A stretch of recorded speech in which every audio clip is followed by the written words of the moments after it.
Good morning, everybody. Welcome to Money Mondays with the full team back in play. I am Belinda Ray, Director of Strategic Partnerships here at GPCOG, and I am Paul Johnson. I'm the Economic Development Director here at GPCOG. we are here with Money Mondays for you, our weekly webinar to connect our members and community partners to regional resources and funding opportunities. If you have questions, please pop them on into the chat or the Q&A, either or. And if you don't have access to that, let us know, because I assume you do. And if you don't, just let me. Actually, I know you do, because I've seen some questions before. Okay, moving on. Paul will start us off today. Let me get the screen share going. Wow, 1 week off, and I can't remember how to do it.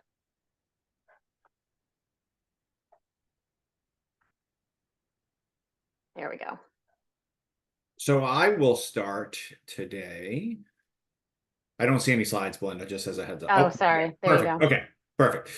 So as many of you know, GPCOG in the last 2 or maybe even 3 years, we've always had some sort of grant available for small local businesses. There doesn't seem like we'll have much in the pipeline, let's say in the next, 3 to 6 months. So in my travels in the last couple of weeks, I've just talked with other economic development directors, and I wanted just to highlight 2 examples of locally administered small business grants that people in Cumberland County are doing. Of course, if you are here and you're not from either Gorham or from Portland, a business in your community wouldn't qualify for these, but I thought it was great to just throw them out there as perhaps just to get your ideas and your brainstorm going, and if there's any good ideas. There is contact information, so I'm not an expert on either one of these programs, and so I suggest just reach out to the person running the program if something piques your interest. So with that, let's talk about Gorham. Gorham has what they're calling a capital expenditure matching grant program. And last year, 8 local businesses were awarded $45,000 in matching grants.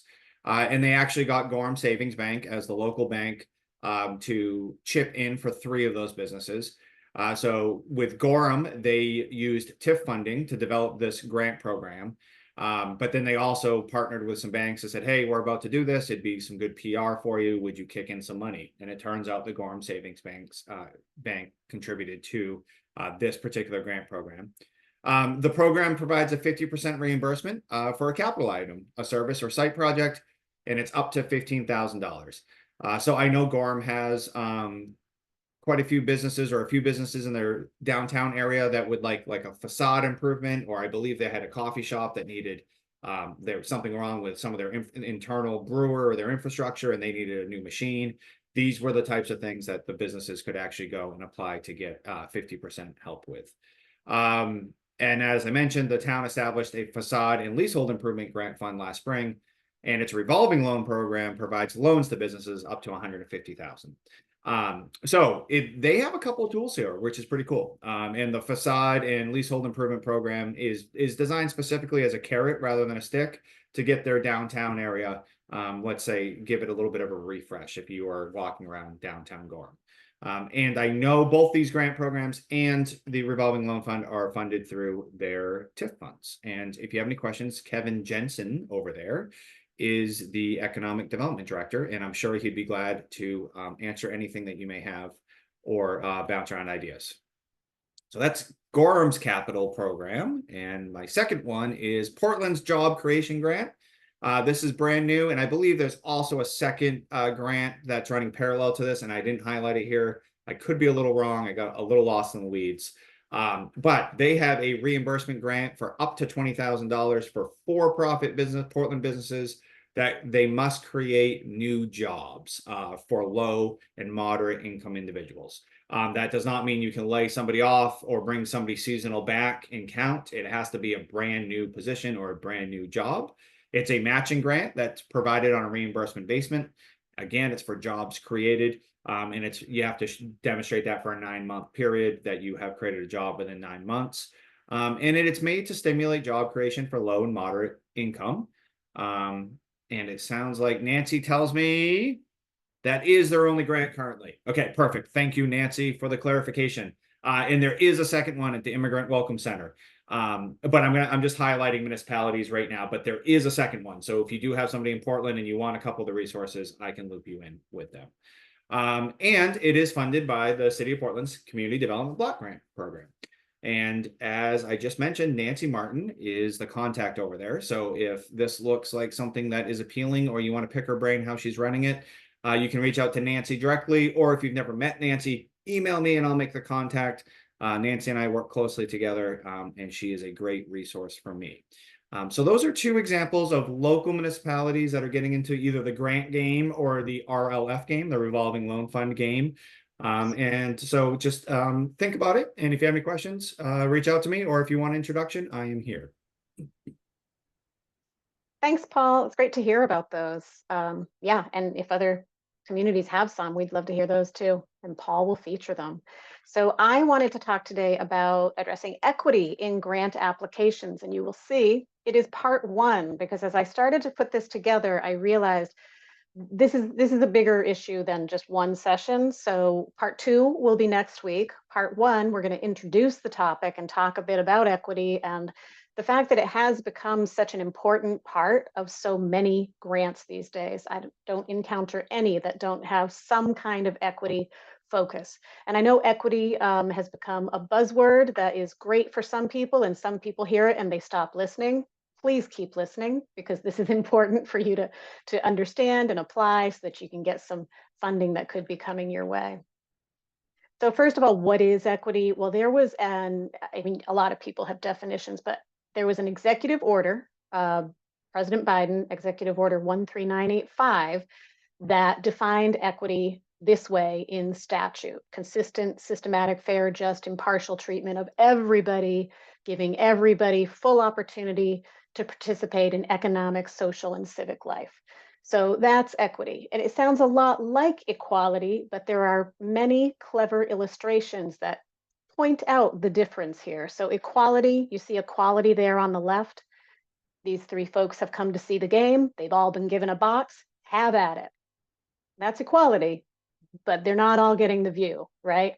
So equity is when you take into account that people might need different tools, right, to get the same outcome. So the first person didn't really need a box. The second person needs two. The third one needs a ramp.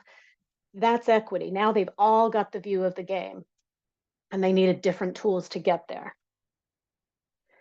This illustration, same thing. We've got equal items here. They weigh the same, but we had to put them together differently to address different needs, different way that people come to the table.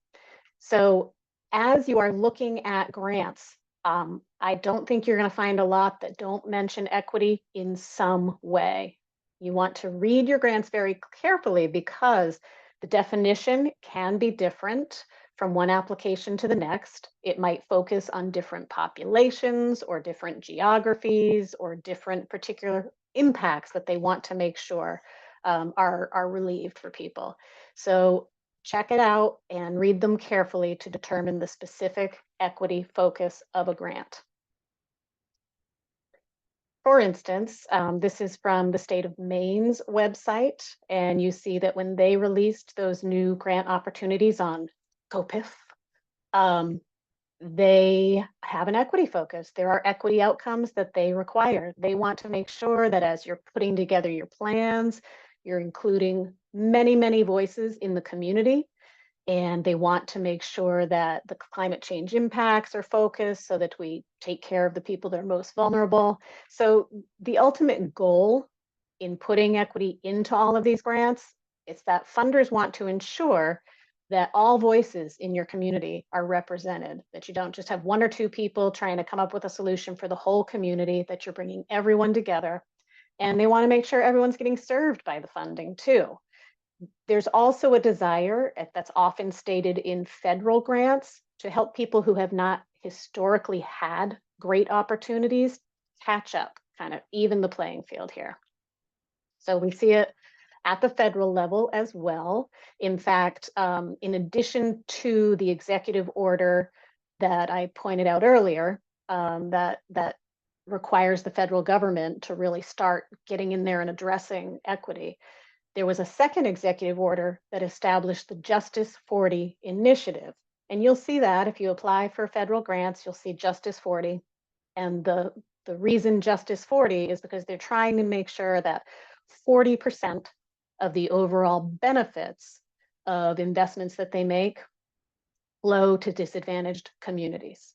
So it says here, Justice 40 applies to over 145 DOE programs and to many, a large part of the items out of the Infrastructure Investment and Jobs Law, also known as the Bipartisan Infrastructure Law. So that's at the federal level. Phrases you will commonly see in these grants, you're going to see disadvantaged communities, underserved communities, covered populations.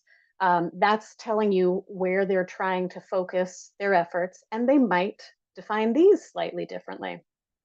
Typically, it is a combination of two or more of these areas on the right. These are the focus groups, people that we're trying to make sure are being represented because they have historically not been represented and don't always have a voice in large forums.